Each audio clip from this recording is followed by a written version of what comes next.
Alright, before we get started in the video, I just want to make note of this Mpg Sync PDF that we have available here. You'll see some of the more complicated concepts, such as adding a course and how that has changed and compared to how we used to do it. Viewing the course on the MA, this is a new functionality. Deleting a course and deleting it from the MA as well, or leaving it on based on what's going on, and then finishing up the enrollment back in ISIS track in the dugout.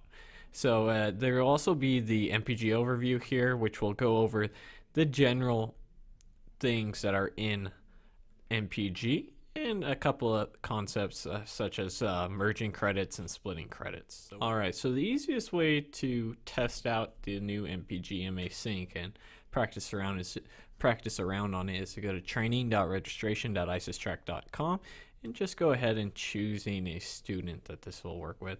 So in our example here, we're taking the school Arleta, and you'll see the first thing you'll notice are that there are a couple accounts here. We're doing the whole school, but you'll see in the completed column, you'll be able to create a new MA, edit an MA, view an MA, and you'll notice these E-dates for the enrollment period. So the E-date is essentially the day that the student officially enrolled, and when adding courses, you'll be able to see this date for completed MAs as well. So if a student ever enrolls twice for the same, let's say summer 2015, 2016, the summer the student enrolled and then left, they'll then be able to tell which MA to properly add it to.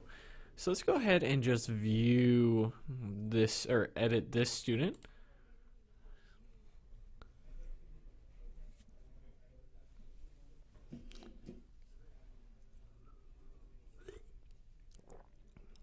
Alright, so we're in our planning guide here. First thing notice is there's a couple nice little helpful information at the top. It's looking a little encrypted here because of being on training. You'll also be able to switch between the students in the, as well.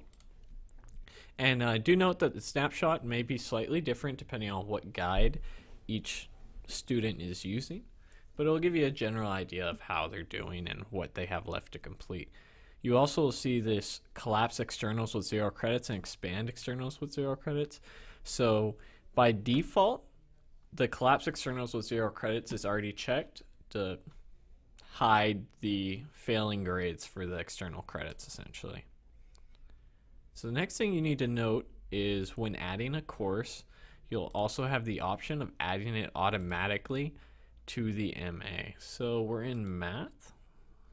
We'll just choose a course here. We'll select an MA, a class leader. We'll go ahead and save it for a later date. So now you'll see that it's reserved. That was Algebra 1B-1. Now when we work our way back to the master agreement and we refresh here, in courses it will be added to the bottom here.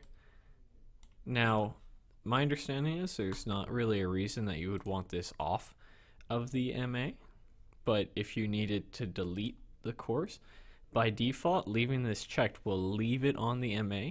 If you needed to remove it from the MA, you would then uncheck it and click remove.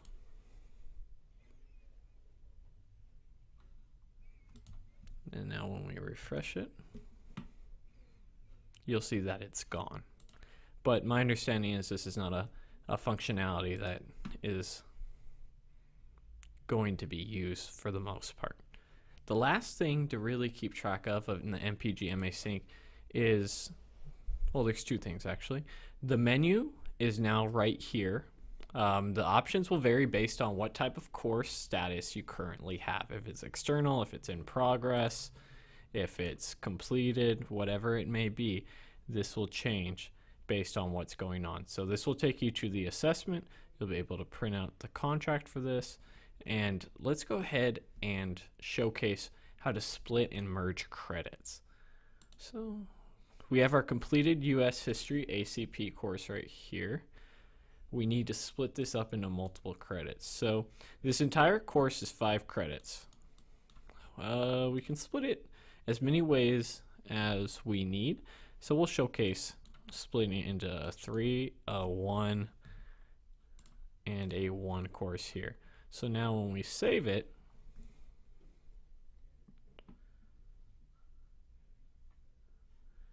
in our course here, you'll notice that we have our 3 credits, our 1 credit, and our other credits. Now, if we actually move these courses around to various US history slots, we will actually need to put them all, and we wanted to merge them back together, we will actually need to put them all back in the same cell and then click merge credits like so.